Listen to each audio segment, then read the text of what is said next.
Bismillahirrahmanirrahim. Assalamualaikum warahmatullahi wabarakatuh. Halo adik-adik semua dimanapun berada. Gimana kabarnya hari ini? Semoga semuanya dalam keadaan sehat dan semangat untuk mengikuti sesi pembelajaran hari ini. Bersama Kak Ana langsung dari Studio Smart School Dinas Pendidikan Sulawesi Selatan. Generasi Smart, berkarakter, cerdas.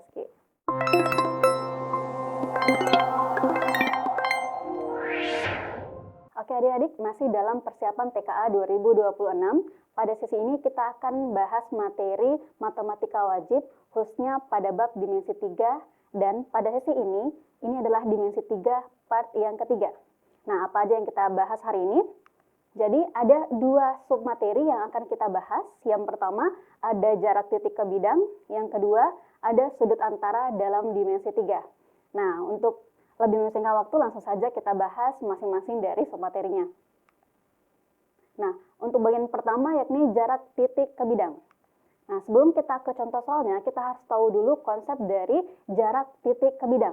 Nah, jadi adik-adik semua, jarak titik ke bidang itu adalah jarak terpendek yang ditarik tegak lurus dari titik ke bidang. Atau bisa kita katakan ketika titik tersebut kita proyeksikan tegak lurus ke bidang, maka jarak tersebut adalah yang dimaksud dari titik ke bidang. Jadi, adik-adik bisa memperhatikan ilustrasi berikut ini. Jadi, titik A ke bidang V. Nah, sehingga kita tinggal proyeksikan dari A tegak lurus ke sini. Nah, adapun untuk mengukur jarak dari titik A ke bidang V, langkahnya itu hampir sama dengan langkah ketika kita mengukur jarak titik ke garis. Nah, langkah yang pertama adalah adik-adik harus menggambar garis yang mewakili bidang.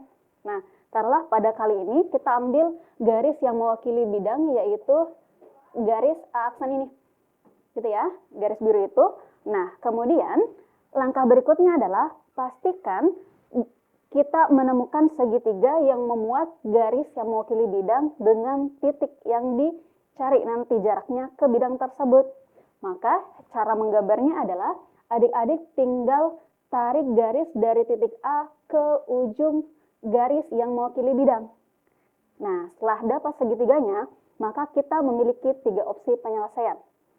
Nah, yang pertama, ketika bisa digunakan teorema Pitagoras, maka sebaiknya adik-adik menggunakan teorema Pitagoras, karena ini adalah langkah yang paling mudah. Nah, tentunya menggunakan teorema Pitagoras ketika segitiga yang terbentuk itu adalah segitiga siku-siku. Nah, tetapi ketika segitiga yang terbentuk bukan segitiga siku-siku, maka adik-adik boleh mengeceknya mencari jarak A ke A aksen itu dengan konsep perbandingan luas segitiga.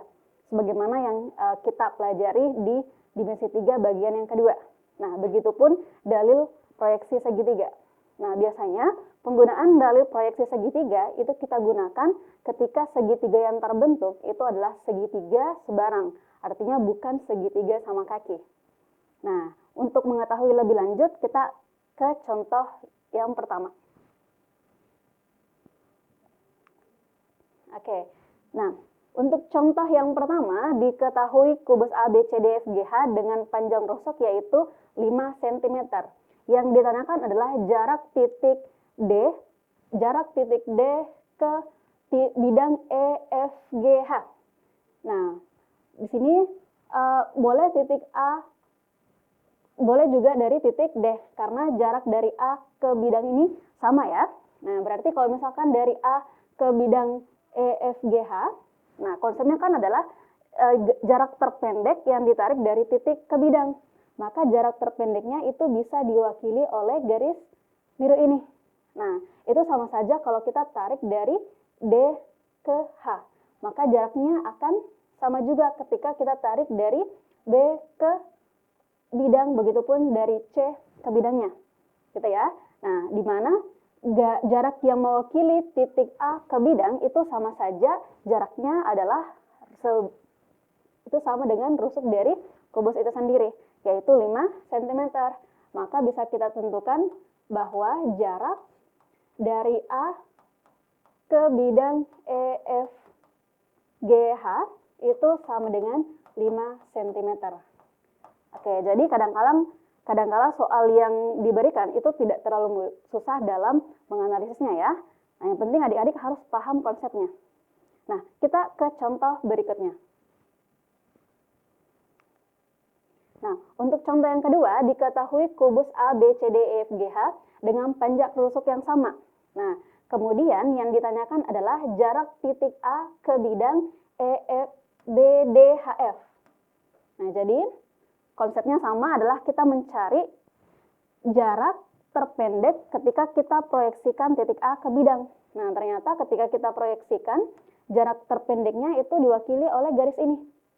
Nah, adik-adik kalau misalkan memperhatikan jarak dari titik A ke bidang, nah garis AO ini itu merupakan jarak terpendeknya.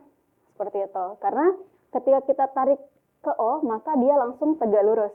Berarti bisa kita tarik kesimpulan bahwa jarak dari titik A ke bidang BDHF itu sama juga dengan 5 cm, yaitu setengah dari diagonal bidangnya. Berarti itu sama dengan 1/2 dari garis AC. Nah, kalau adik-adik ingat trik cepat yang Kana ajarkan di part yang kedua, bahwa menghitung panjang garis atau diagonal bidang pada kubus itu sama dengan rusuk akar 2. Berarti bisa langsung kita tulis di sini 1/2 dikali dengan 5 akar 2. Maka hasilnya adalah 5/2 akar 2. Nah, seperti itu. Nah, untuk lebih jelasnya kita ke contoh yang ketiga.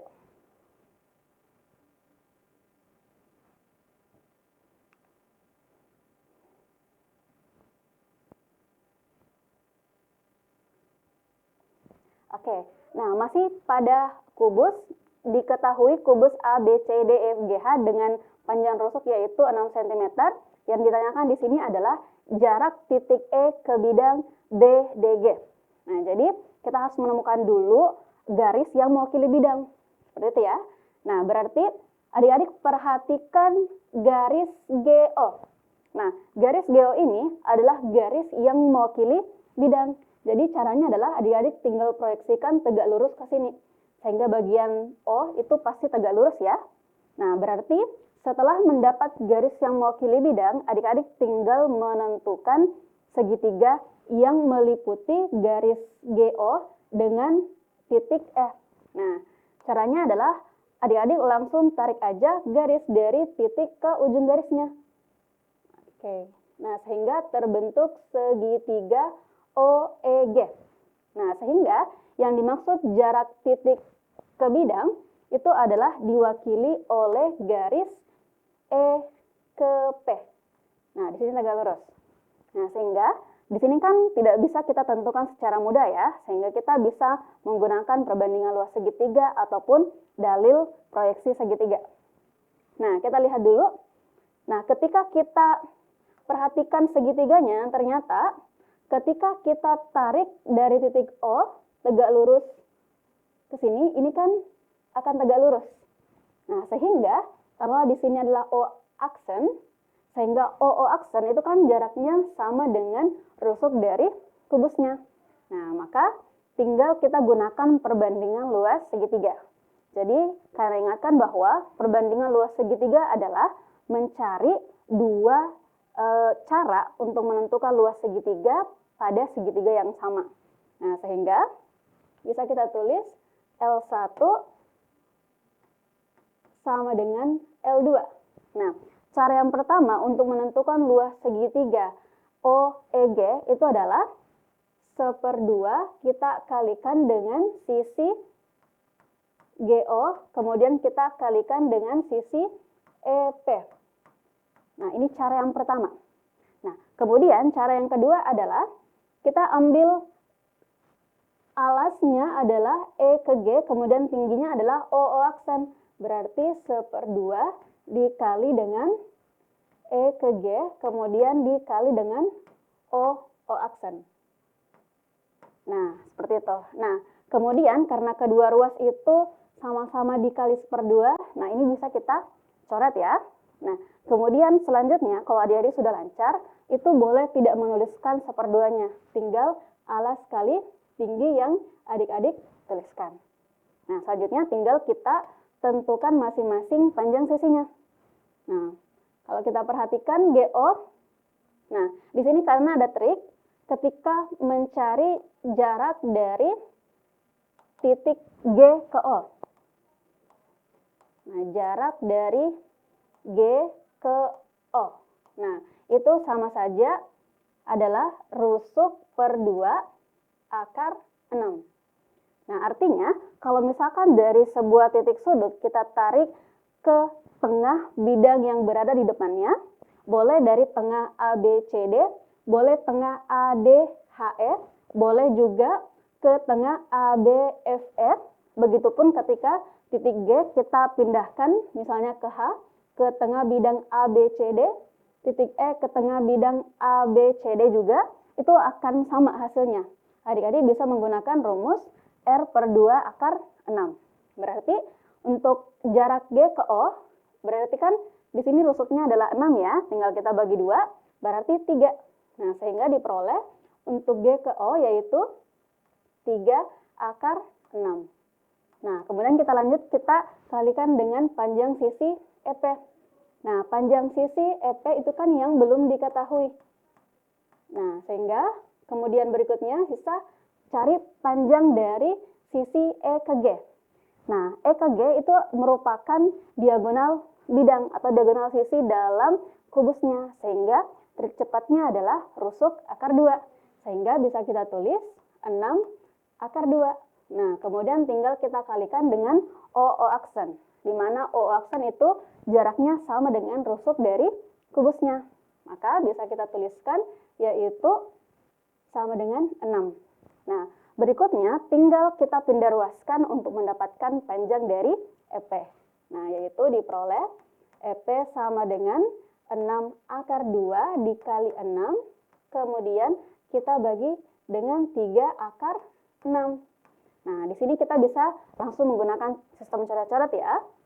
Nah, 6 kita bisa bagi dengan 3, hasilnya adalah sini 2, sini 1. Nah, kemudian ketika kita mendapati akar dibagi akar, maka itu bisa juga kita sederhanakan. Berarti sama-sama kita bagi 2. Berarti di sini dapat 1, di sini dapat 3. Nah, sehingga diperoleh bentuk yang sederhana, yaitu EP sama dengan 12 per akar 3.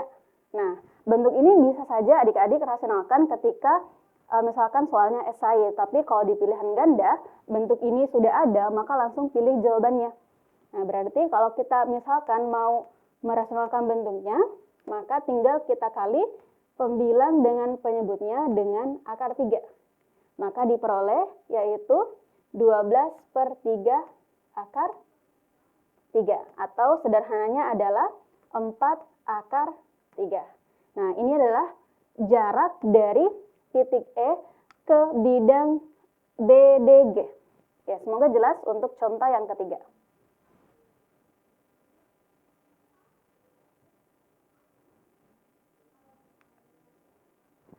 Oke, adik-adik kita lanjut ke materi yang kedua, yakni tentang sudut antara dalam dimensi 3.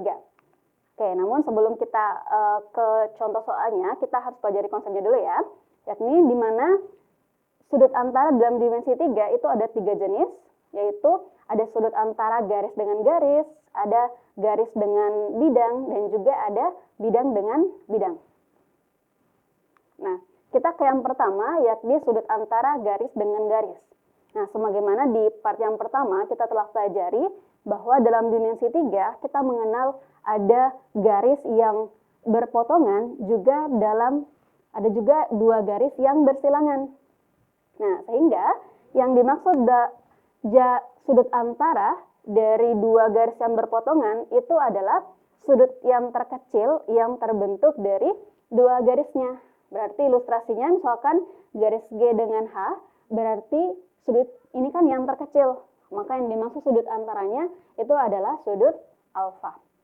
Nah, terus bagaimana kalau misalkan yang ditanyakan adalah sudut antara 2 garis yang bersilangan? Nah, adik-adik kalau membentuk sudut itu kan harus berpotongan ya. Sehingga sebelum kita mencari sudutnya, kita harus buat kedua garis tersebut berpotongan. Nah, dengan cara Misalkan kita mau mencari sudut antara garis G dengan garis H. Maka karena ini tidak berpotongan, maka adik-adik harus memproyeksikan secara tegak lurus dari garis H ke garis H aksen. Nah, sehingga berpotongan di sudut alfa. Nah, seperti itu. Nah, kemudian kalau misalkan kita lihat ilustrasinya dalam kubus, berarti sudut antara garis dengan garis, misalkan sudut antara garis GD dengan DB. Ini kan sudah langsung berpotongan ya di titik D, maka langsung kita bisa menentukan sudut alfa yang dimaksud. Nah, adapun caranya adik-adik sama dengan yang sebelumnya, yaitu harus menemukan segitiga yang memuat kedua garis dan juga sudut tersebut. Nah, kalau garis dengan garis berarti ini lebih sederhana, tinggal kita tutup garis tersebut dengan satu garis lagi sehingga terbentuk segitiga, yaitu ketika kita tarik dari G ke B. Nah, kemudian ilustrasi untuk dua garis yang bersilangan. Nah, berarti kalau misalkan dari sudut antara garis E ke G dengan garis A ke H. Jadi adik-adik perhatikan garis yang dicetak lurus ya. Nah, itu kan tidak berpotongan. Meskipun dari gambar itu kita lihat berpotongan ya. Nah, tapi karena garis EG dengan AH itu tidak berada di bidang yang sama, berarti dua garis tersebut itu tidak berpotongan. Nah, langkah untuk membuatnya berpotongan itu adalah kita proyeksi salah satu garisnya sehingga berpotongan di salah satu titik. Nah, misalnya kita proyeksi garis EG tegak lurus ke bidang ABCD, yakni ke garis AC. Nah, sehingga yang dimaksud sudut antara dua garis tersebut itu diwakili oleh sudut alfa. Nah, langkahnya sama, tinggal adik-adik bentuk segitiganya sebelum kita menghitung sudut alfanya. Oke, semoga jelas untuk ilustrasi sudut antara garis dengan garis. Nah, kita lanjut untuk bagian yang kedua, yakni sudut antara garis dengan bidang. Nah, jadi konsep sudut antara dua garis dengan bidang itu adalah sudut terkecil yang terbentuk dari perpotongan antara garis dengan bidang. Nah, untuk menemukan mana perpotongannya, itu adik-adik tarik dulu garis yang mewakili bidang. Nah, di mana kalau misalkan kita perhatikan garis G, maka dari titik perpotongannya ke bidang ini tinggal kita tarik garis yang tegak lurus sehingga kita bisa membentuk segitiganya. Nah, untuk lebih jelasnya perhatikan ilustrasi pada kubus berikut. Nah, berarti kalau misalkan kita mau mencari sudut antara BC, nah berarti BC ini ya, dengan bidang ABGH, dengan bidang yang berwarna pink. Maka kita temukan dulu garis yang mewakili bidangnya. Nah, ternyata garis yang mewakili bidang itu bisa kita gunakan garis G ke B. Nah, sehingga sudut antara bidang ABGH itu diwakili oleh garis G ke B. Nah, sehingga ketika sudah mendapatkan garisnya, adik-adik sudah boleh mengabaikan bidangnya dulu. Nah, tinggal kita temukan segitiganya dengan cara menutup segitiga BGC dengan cara menarik garis dari G ke C. Nah, sehingga berikutnya tinggal kita perhatikan segitiga BCG. Nah, seperti itu ilustrasi sudut antara garis dengan bidang. Nah, untuk bagian yang ketiga yakni sudut antara bidang dengan bidang. Nah, hampir sama konsepnya dengan yang sebelumnya, bahwa yang dimaksud sudut antara dua bidang itu adalah sudut terkecil yang terbentuk dari perpotongan dua bidangnya. Nah, caranya untuk menentukan sudut antaranya, kita bisa menggambar garis yang masing-masing mewakili bidangnya. Nah, kemudian garis yang kita gambar tersebut harus tegak lurus ke garis yang merupakan perpotongan dari kedua bidang. Jadi adik-adik bisa perhatikan ilustrasi berikut ini. Nah, ini kan bidang U, sudut antara bidang U dengan bidang V. Nah, berarti titik potongnya kan adalah, garis potongnya adalah ini ya. Oke, garis potongnya adalah ini. Kemudian kita tarik garis yang tegak lurus dari garis potong tersebut. Maka kita bisa tarik garis ke sini. Nah, jadi garis N ini itu adalah garis yang mewakili bidang V.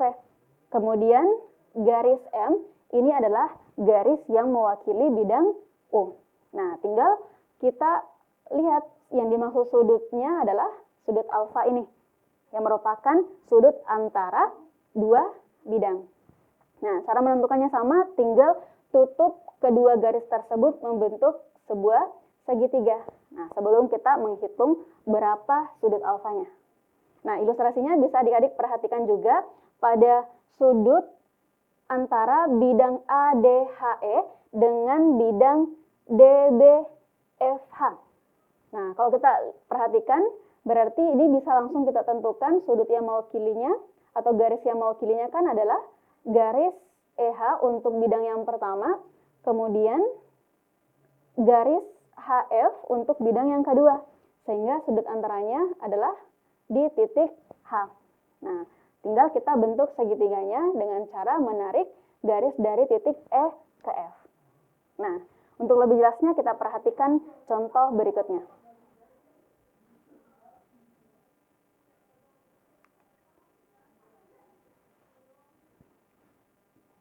Oke, sebelum kita ke contoh soal, kita harus mengetahui dulu bagaimana cara menyelesaikan sudut antara baik garis dengan garis dengan bidang maupun kedua bidang. Nah, ada dua konsep yang biasa kita gunakan. Yang pertama adalah perbandingan trigonometri. Nah, tentunya perbandingan trigonometri akan kita gunakan jika segitiga yang terbentuk itu merupakan segitiga siku-siku. Nah, sehingga kita bisa menggunakan konsep sinus, yaitu dengan rumus sisi depan dibagi dengan sisi miring. Kemudian bisa juga menggunakan konsep kosinus, yaitu sisi samping dibagi dengan sisi miringnya. Nah, begitupun untuk tan diperoleh dengan cara sisi depan dibagi dengan sisi sampingnya. Nah, seperti itu. Nah, kemudian ketika segitiga yang terbentuk itu bukan merupakan segitiga siku-siku, maka kita bisa menggunakan aturan kosinus. Jadi, aturan kosinus itu sama dengan A kuadrat ditambah dengan B kuadrat dikurangi dengan C kuadrat dibagi dengan 2AB. Di mana yang harus diperhatikan di sini bahwa sudut alfanya itu merupakan sudut yang akan kita cari. Kemudian sisi AB itu merupakan sisi yang mengapit sudut alfa. Dan C itu merupakan garis yang berada di depan sudut alfanya. Sudut tetanya ya. Oke, nah berarti kalau misalkan menggunakan aturan kosinus, karena harapkan tidak dihafal huruf-hurufnya ya, tapi adik-adik harus hafal letaknya. Sehingga bisa dengan mudah kita mengimplementasikannya ke dalam soal-soal. Nah, itu aja dua penyelesaian yang biasa kita gunakan dalam menghitung sudut antara dalam dimensi 3. Nah, untuk lebih jelasnya kita ke contoh berikut ini. Nah, tentukan sudut antara garis DG dengan garis DB.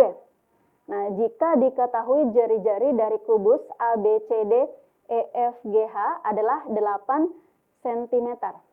Nah, ini adalah ilustrasi yang sudah kita jelaskan tadi, di mana yang dicari adalah sudut di D. Nah, berarti dari sini kan kita perhatikan, nah kita bisa menggunakan aturan kosinus karena sudut yang terbentuk itu bukan siku-siku. Nah, kenapa ini bisa kita tarik kesimpulan bukan siku-siku? Karena D ke B itu kan merupakan diagonal bidangnya. Berarti kalau misalkan diagonal bidang, maka panjangnya adalah di sini 8 akar 2. Nah, di sini juga B ke G itu adalah diagonal bidang. Berarti di sini juga 8 akar 2. Nah, kemudian D ke G juga merupakan diagonal bidang. Berarti panjangnya juga 8 akar 2. Nah, berarti segitiga yang terbentuk itu adalah segitiga sama sisi. Nah, karena yang terbentuk adalah segitiga sama sisi, sebenarnya kita bisa langsung menentukan sudut D-nya. Karena konsep dari segitiga sama sisi itu adalah besar ketiga sudutnya itu sama, yakni 60 derajat. Namun untuk mendalami konsep dari kosinus, maka Kanana akan jelaskan menggunakan konsep tersebut. Berarti untuk konsep kosinus alfa, atau boleh kita gunakan theta ya. Oke, berarti taruh di sini kita ambil pemisalan sudut theta aja. Berarti di sini kan kita harus kuadratkan sisi yang mengapit sudutnya. Berarti 8 akar 2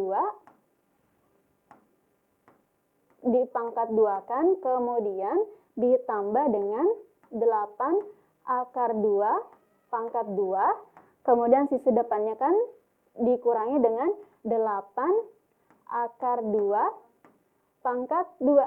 Nah, kemudian kita bagi dengan 2 kali sisi yang mengapitnya, yaitu 2 kali 8 akar 2 kali 8 akar 2. Nah, berikutnya tinggal kita sederhanakan. Berarti kalau kita sederhanakan, karena ini sama, maka nanti kan hasilnya akan habis ya. Kemudian berikutnya tinggal kita sederhanakan. 8 akar 2 kalau kita kuadratkan berarti hasilnya 64 akar 2 pangkat 2 berarti hasilnya 2. Nah, kemudian kita bagi dengan, yaitu 2 kali 8, ini boleh langsung kita tulis. 8 kali 8 kan 64. Kemudian akar 2 kali akar 2 juga hasilnya adalah 2. Maka boleh kita coret 64. Kemudian 2 juga bisa kita coret. Maka hasilnya adalah, ini tadi cos theta, maka cos theta itu sama dengan 1/2. Nah, ini kan nilai cos theta, sehingga kalau misalkan yang ditanyakan di soal itu adalah sudutnya, berarti adik-adik harus mencari cos theta yang hasilnya 1/2 itu berapa. Nah, cos theta yang hasilnya 1/2 itu adalah 60 derajat. Jadi, sebisa mungkin adik-adik harus menghafal banyak nilai dari sudut di trigonometri ya. Oke, nah semoga jelas untuk soal yang keempat ini. Nah, kita ke soal yang kelima yang mewakili sudut antara bidang dengan garis. Nah, di sini masih menggunakan segi kubus ABCDFGH dengan panjang rusuk yang sama, yaitu 8 cm. Yang ditanyakan adalah sudut antara bidang ABGH dengan garis B ke C. Nah, tadi kan garis yang mewakili adalah garis B ke G, sehingga ini bisa kita bentuk segitiganya. Oke, jadi adik-adik tinggal perhatikan segitiga yang berwarna merah. Maka yang dimaksud sudut alfanya adalah di titik B. Gitu ya. Nah, sehingga kalau kita perhatikan ternyata kan di sini itu adalah siku-siku. Nah, berarti boleh kita langsung menentukan menggunakan perbandingan trigonometri. Karena itu akan lebih sederhana dibandingkan dengan menggunakan rumus kosinus ya. Nah, berarti kita gunakan aja sisi yang diketahui. Di sini kan BC 8, kemudian di sini C ke G itu juga 8. Nah, berarti kalau sisi di sini C ke G itu kan merupakan sisi depan. Nah, sementara ini merupakan sisi samping. Nah, rumus perbandingan trigonometri yang memuat depan dengan samping itu adalah tan. Berarti boleh kita tentukan tan alfa itu sama dengan depan per samping. Nah, berarti depan per samping itu sama dengan 8/8. Maka diperoleh hasil yaitu tan alfa sama dengan 1. Nah, tan alfa yang sama dengan 1 berarti sudutnya adalah 45 derajat. Seperti itu. Ataukah tanpa menggunakan rumus ini, kalau kita perhatikan bahwa sudut antara ini itu kan merupakan sudut yang terbentuk dari diagonal bidang dengan rusuknya. Nah, kemudian kalau kita menggunakan sila-sila dari persegi, di mana kalau kita tarik diagonalnya, maka sudutnya akan dibagi 2 juga. Berarti di sini kan akan 45 derajat, begitupun yang sebelah sini. Nah, maka dapat juga ditarik kesimpulan bahwa di sudut ini juga merupakan 90 derajat. Oke, semoga jelas untuk soal yang kelima. Oke, nah kita lanjutkan ke soal yang keenam. Oke, untuk soal yang keenam itu adalah soal yang berkaitan dengan sudut antara dua bidang. Nah, ilustrasinya sama dengan yang kita jelaskan tadi, yaitu berapakah sudut antara kubus bidang ADHE dengan bidang DBFH. Nah, berarti, kalau kita perhatikan sudut antaranya kan yang mewakili adalah ini. Nah, sama konsepnya tadi bahwa yang dimaksud sudut antaranya ketika misalkan segitiga yang terbentuk itu kan garis dari H ke F. Nah, H ke F kan merupakan diagonal dari perseginya ya, sehingga di sini pasti akan 45 derajat dan di sini juga akan 45 derajat. Jadi kalau misalkan kita langsung melihat sudut yang terbentuk, nah dan ternyata kita bisa mengaitkan dengan sifat-sifat dari perseginya, maka adik-adik bisa langsung menentukan sudut alfanya. Berarti bisa langsung kita tentukan bahwa alfanya itu 45 derajat. Oke, seperti itu. Tapi ketika adik-adik lupa konsep ini, maka boleh langsung menggunakan perbandingan trigonometri ataukah rumus kosinus. Oke, itulah materi kita terkait dengan dimensi 3 bagian yang ketiga. Semoga adik-adik dapat mereview setiap materi atau setiap part dari dimensi 3, baik part yang pertama, kedua, dan ketiga. Sekian dari Kak Nana. Assalamualaikum warahmatullahi wabarakatuh.